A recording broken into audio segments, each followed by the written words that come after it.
second half. Here comes Gooden. Gooden gonna score the 2 and 1. Full drive inside. Stop. Hang on a pivot. Turnaround jump shot is good. Jordan Battle with a nice spin move. Kicks it down low. Fardaws, Big Maple with the finish.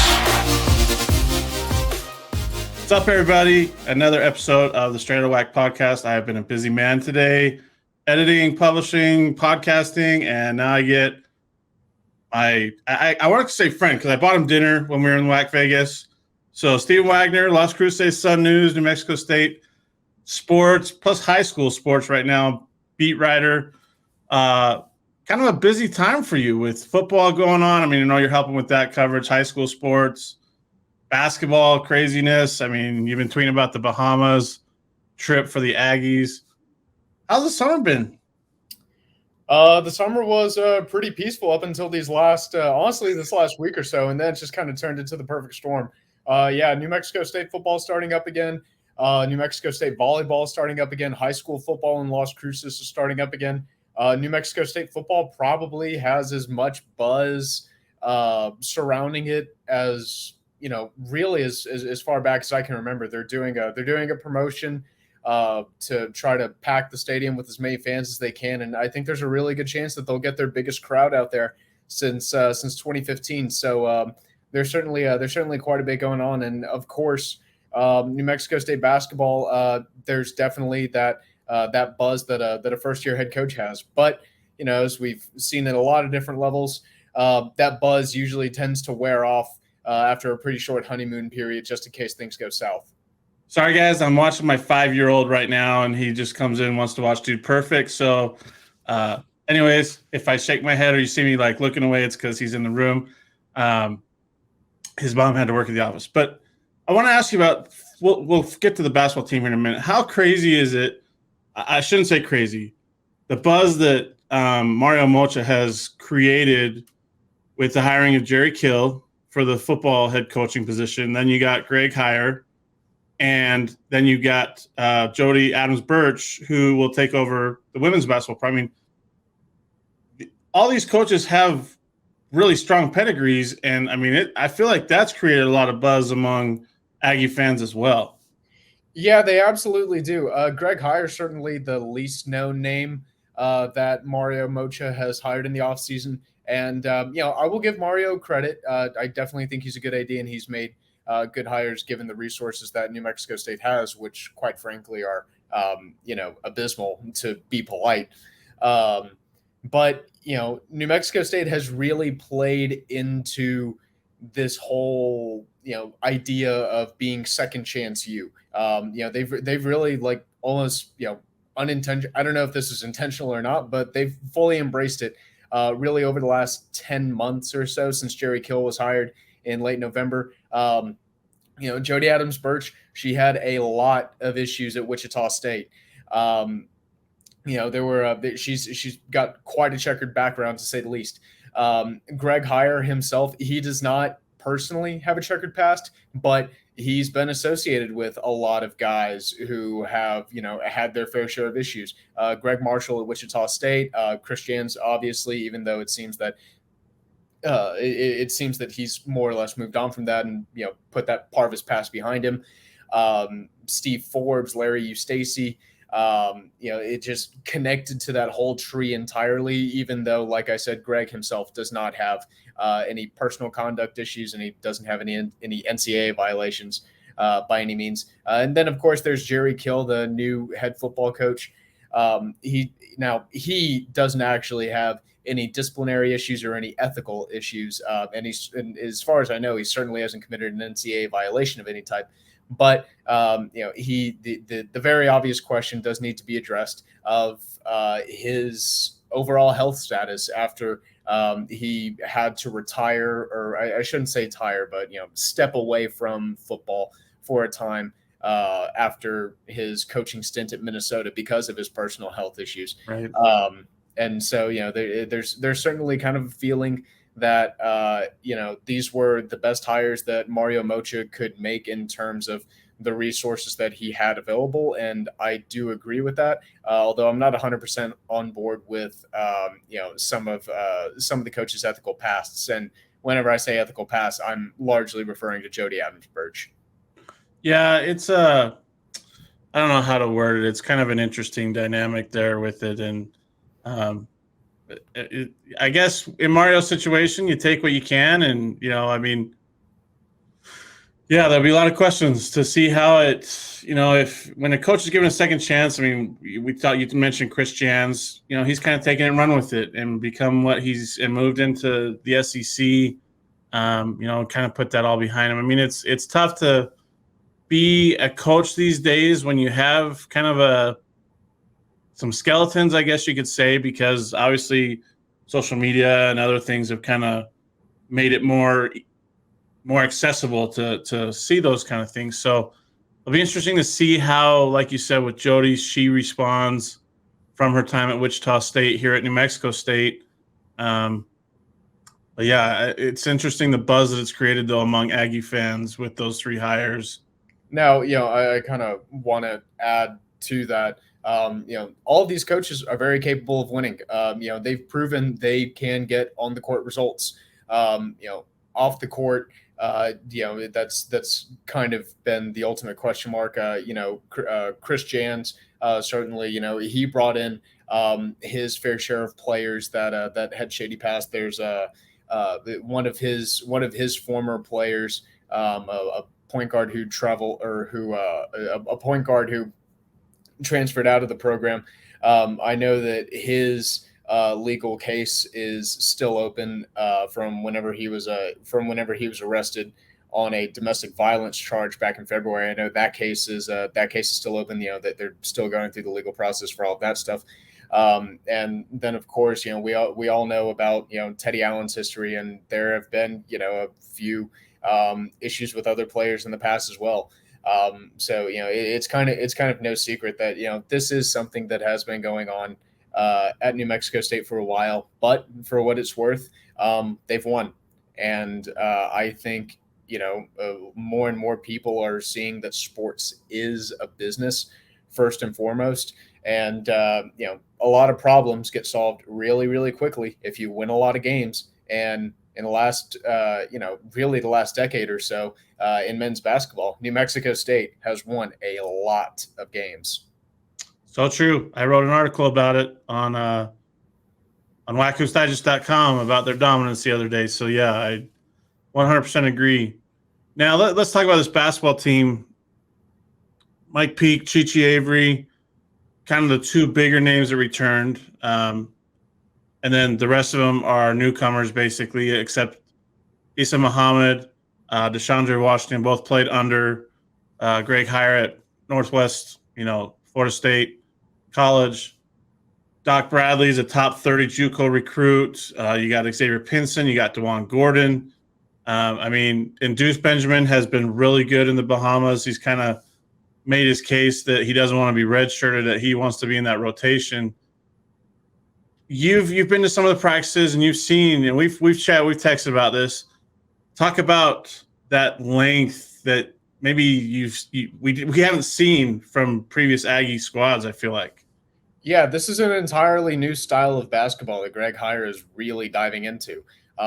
Chris Jans's approach was really, the grind you down. We're going to out physical you, and that's how we're going to win. The amount of shots that we make is going to be kind of irrelevant. Our pace of play is going to be more or less irrelevant, because at the end of the day, we're going to be more physical. We're going to be bigger than you, stronger than you, tougher than you, and that's how we're going to win. That whole tooth and nails thing. And Jans was also a guy who, in a lot of his games, was really comfortable playing within the margins. And what I mean by that is, consistently winning by low numbers because maybe the offense wasn't as explosive or as efficient, or maybe the offense just isn't as efficient as some of the other offenses in the league. And, Jans was all right with that. We'll win by 1, win by 2, win by 3. And all of a sudden you look up and New Mexico State is, undefeated, or a 1 or a 2 or a 3-loss WAC conference champion. And, they would get into the postseason, they would get into the WAC tournament, and they would just, simply roll through that and get onto the NCAA tournament and, get their best shot at a Power 5 school. But with Greg Heyer, this is something that's going to be built a lot more off of athleticism, length, explosiveness, speed, and pace of play. Basically, in terms of philosophies, it seems that they're really switching from a coach who preferred to play into the strengths of his defense to a coach who prefers to play into the strengths of his offense. And that's not to say that Greg Heyer's not completely writing defense off, but I think it's very clear that his biggest emphasis is wanting to push the ball up the floor, wanting to get his guys in space and give talented players the freedom to make those plays. Personally, I think that usually works best whenever you get a collection of guys that have really high basketball IQs or are just frankly ridiculously more talented than everybody else, and you're able to unlock their potential. I think you see that at the NBA level a lot, just because the players at that level are so much smarter and they're so much more comfortable operating in those spaces. But at this level, and especially at New Mexico State, it seems like they're really almost kind of transitioning to the style of play that a lot of other WAC teams have really embraced over the last few years. And I think we're going to see if this is actually going to work or not. I have no idea if this is going to work, but I think one thing that I've seen from the Bahamas that I think has become very clear to me, and I'll have something about this up probably later next week, but New Mexico State has turned into a team that is going to rely much more heavily on shot making. And Greg Heyer has really bet that he is getting guys who are going to be able to make more shots and get more shots, both through rebounding and the pace of play. And that's the bet that he's making, and I think we're going to see if it pays off. Yeah, I think that's the thing is they're so guard heavy. I mean, Adam Young talked about it. Sorry I'm out of breath, folks. I had to run down the stairs. For a big guy like me, not a good thing. But anyways, Adam Young was telling me about that they may play 4 guards. I mean, DeShondre Washington can guard 1 through 4 because of his length and his size. That might be good because I think it's a guard-heavy league. There's not a lot of bigs that are very dominant in this league this year. I mean, CBU doesn't have a guy over – well, they have the 7-footer from Georgetown. But, I mean, still, it's just a guard-heavy league. I look at Utah Valley. They're full of guards. ACU, we know what they bring. Stephen F. Austin, I don't think they have a dominant big guy. It's just – it'll be interesting to see how he divvies up the playing time. I want to ask you this. Do you think there's going to be enough possessions to feed all the mouths that he has to feed on his roster this year? I think that is something that we are going to see. I think that's going to be the revolving question in non-conference play is how do you get enough shots for everyone and who is going to be willing to take a back seat? One thing that I will give Chris Jans and his staff a lot of credit for last season was Jabari Rice. And of course, Jabari was never a transcendent scorer or anything like that, but he was more than happy taking an offensive backseat to Teddy Allen. And, really the entire starting 5 was totally okay with saying, I don't care if I have 6 points, we'll let Teddy get 40 and we're going to win. I think whenever you have this collection of talent, whenever you're able to get, a bunch of Power 5 transfers like Greg Heyer was able to get, and especially with, I guess exclusively with Xavier Pinson and Dejuan Gordon, there's going to be a lot of questions about who's going to have the shots, who's going to take the most shots, and who's going to have the ball in their hand. When there's 10 seconds on the clock, you're down by 1 and you absolutely have to have a bucket. I think that's something that they're really going to struggle with in non-conference play. It absolutely would not surprise me if this is a team that's either at 500 or a little bit below 500 in non-conference play heading into the WAC season. We already know that New Mexico State is going to play at St. Mary's. St. Mary's announced that the other day. And of course, we also know that they're going to have their home and homes with New Mexico, who is expected to take a significant step forward with their guards. And we also know that they're going to have a home and home with UTEP. And I expect Joe Golding to have the Miners in really, really good shape whenever they play NMSU.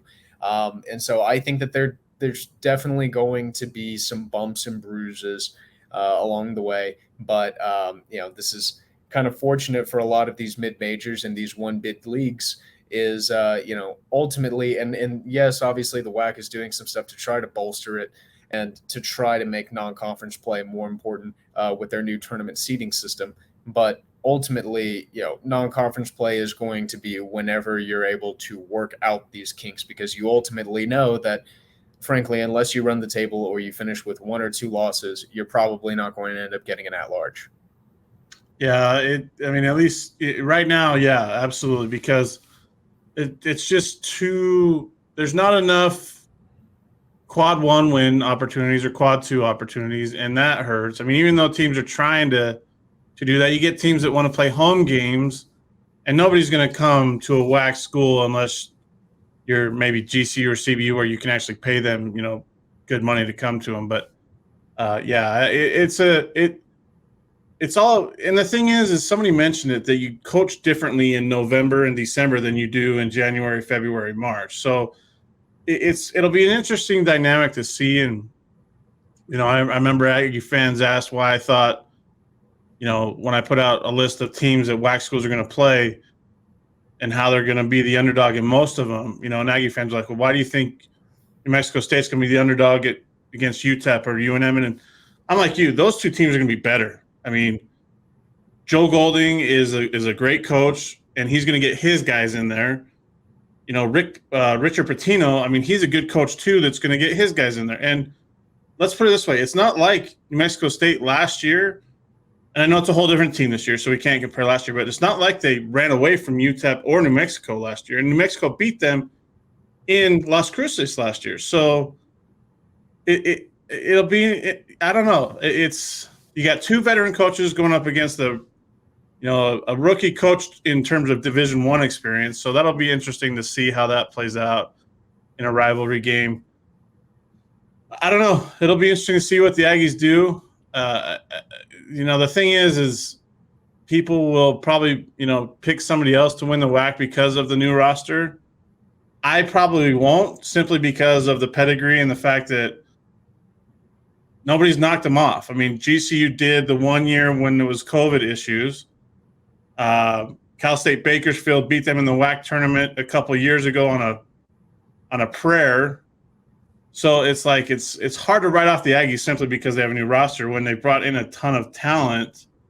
And the big question is, and you can ask this or answer this, will they be able to mesh it together quick enough to have that success in a conference that's actually gotten better and maybe deeper than it was last year?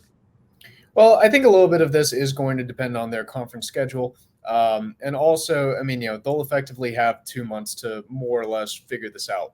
And I'm referring to November and December in non-conference play. But I do think that a little part of it is going to depend on how the conference schedule shakes out. If you look at how the conference schedule shook out last year for NMSU, it was very team friendly.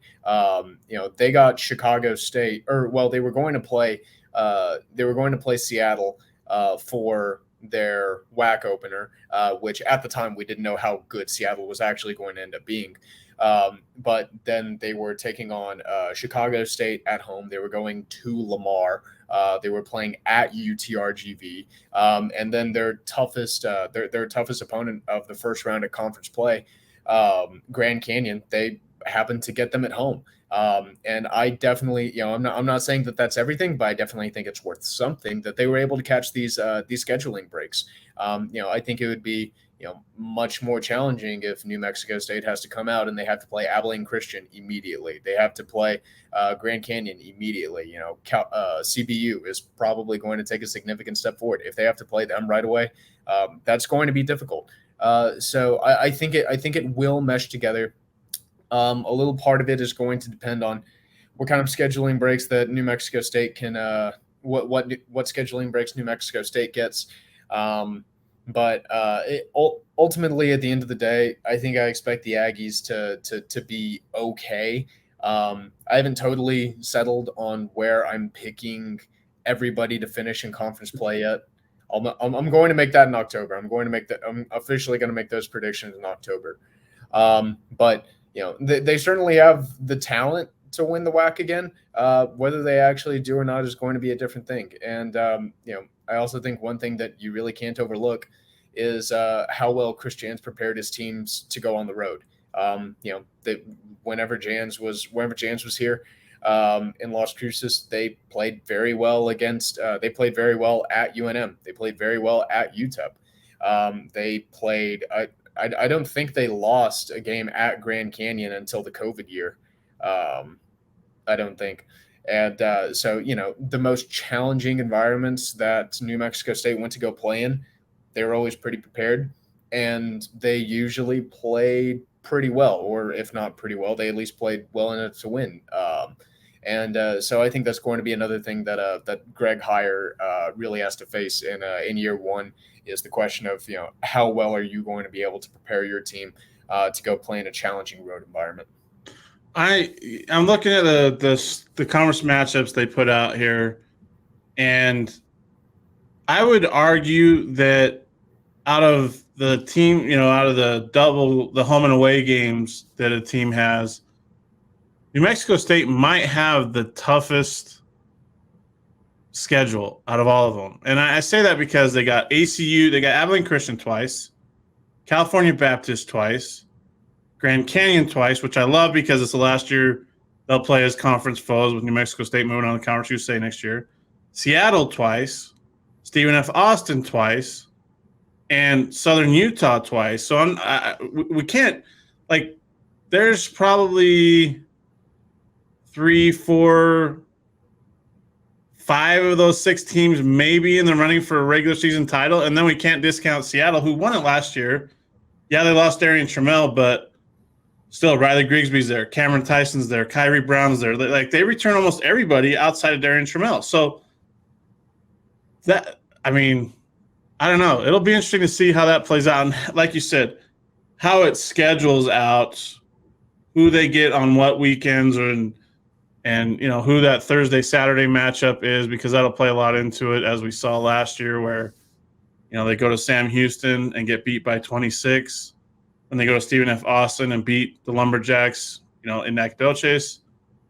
But I don't think there's any gimmies I don't want to say gimmies because I don't want to discredit Chicago State and what they did last year. They leave the WAC on a winning streak against New Mexico State. We will point that out right now.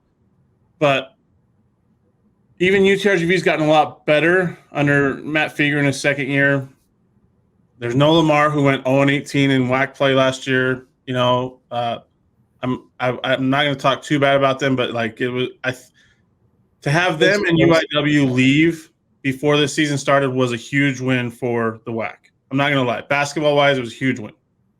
So it's all about the matchups, man, and the way the schedule plays out in that conference. It's going to be interesting. And I don't know how you are thinking about this, but the conference champion will have no less than maybe 3 losses again this year, because these teams are going to beat up on each other week in and week out.